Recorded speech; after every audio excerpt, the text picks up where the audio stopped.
and winning his game today. Sam Sevian, he's had a good tournament, but it finally feels like he broke through. Sam, how do you feel today? It definitely feels good to finally win a game. I've had a few chances in this tournament, but really didn't convert. Well, let's look at your game, Sam, because that was simply a masterpiece. When did you feel you're taking over? It was actually near the end of the game when I played Queen H5. I have a very powerful pawn on H3. Not before. No, not before. I mean, we can go through the game. Yeah, so. let's go through the game. Where do you want to start? Because this is Knight G4, Queen F6 idea. yeah, sure. We can go down there. Yeah, it felt like you came in looking for blood, right? I mean, definitely. Rook G8, G5, you threw the kitchen sink at him. And I was really happy about this Knight D8 move because yeah, the knight's just going to F4. And either you have to give away your Italian bishop or allow it to land on F4. Right. And it feels that, I did feel it was a bit impractical to allow it to allow Knight F4. But the engine was suggesting that after Knight F4, Knight D5 was a very strong move in this position. I'm actually interested in that line. So Knight D5, Knight takes E2. You take back. A Queen D8. And he just wanted to kick out this guy on G4 with H3.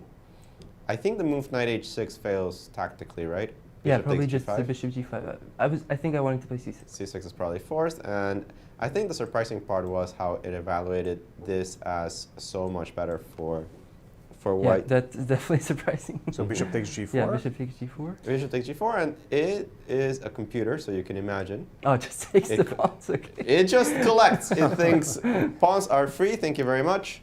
And it did give white a sizable advantage. But of course, a very scary line, seeing it from afar also down the exchange. But after Rook D2, it almost felt like it was his final mistake. Did he play Rook D2 fast? Relatively, yeah. Relatively quickly. Yeah, perhaps they didn't feel the danger of this position. I'm definitely happy about Knight takes E3 and G4.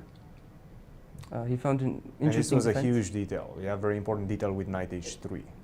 Oh yes, Knight H3 is important because if, let's say, Queen G5, EF, EF, Rook F2, yeah, white's fine. put that out. And you no longer have that pawn on E5 to attack the center. Bishop on A7 is going to stay locked forever. Right. So we got to this position, and it felt you got everything you wanted. I think the reason I said Queen H5 is because when I played Rook DF8 here, one of the key ideas in this position is that if you take on F8 and play Rook F2, I can take on F2, and he cannot recapture with the queen because of ED, CD, Bishop takes D4. So that pin actually works for me. And what he did is he played... Can you go Queen F7 after taking on D4? Yeah. Queen F7 here. Some little bit of counterplay. Oh yes, that's a good move. King D8 though? King D8 and now take on D4. You can do it before or after, doesn't really matter. But now you just simply take, you can still take. Yeah, King D8 is a big move. King D7, I still seem safe, yeah. Yeah, you're still good. Yeah. You can even go to C6 probably. I mean, yes. The engine defends it, but we don't care what the engine thinks. So I think his big mistake is B5 because he allowed me to play A5 and then Bishop B6. The king goes to A7 unopposed. Right. If he played A5 instead of B5, I would have to play C6, and my king is still weak. Right. In that position. Yeah, but now I was extremely happy. White just has no moves. Maybe this is the time that he should have gone for takes, and Rook F2. Oh yeah, for sure, for sure. Yeah, and without the ability of going to C6 in many variations. But he missed that chance, and it felt, once this king got to A7, I love it, by the way, very Kasparov-like, right? You improve your king to the maximum before you get that killing blow. And it was a very bad symptom, this Bishop C1, Bishop D2.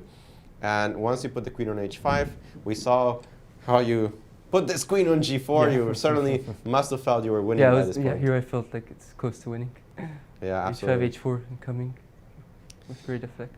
Sam, tell us a little bit about your year in chess, not so much in the calendar year, but you've had not so busy, but very successful year. In the past few tournaments, you've attained all-time highs in your rating. What's clicked? Well, I played no tournaments during the pandemic, as many people also weren't able to play.